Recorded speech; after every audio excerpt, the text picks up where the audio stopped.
这群北极海鸥在水面上不断的飞行，原来是在捕捉水里的小鱼，疑惑嘴巴当中已经捉了好几条了。北极海鹰立马飞回它的洞穴当中，开始哺育自己的小幼鸟。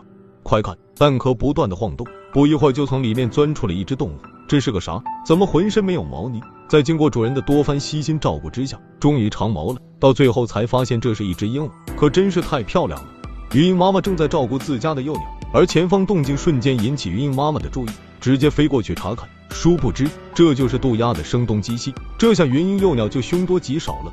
红隼妈妈在外面捕捉了一条小蛇，回来立马被自己的小幼鸟抢了过去，瞬间就将其吞入腹中。这种吃法直接惊呆到了我。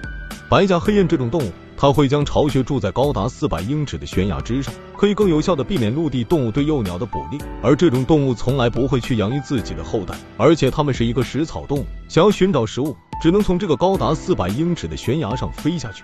红颊黑雁的幼鸟现如今是不会飞翔的，要等到2个月之后才会飞翔。但是为了保证自己的活路，唯一的办法就是跳下。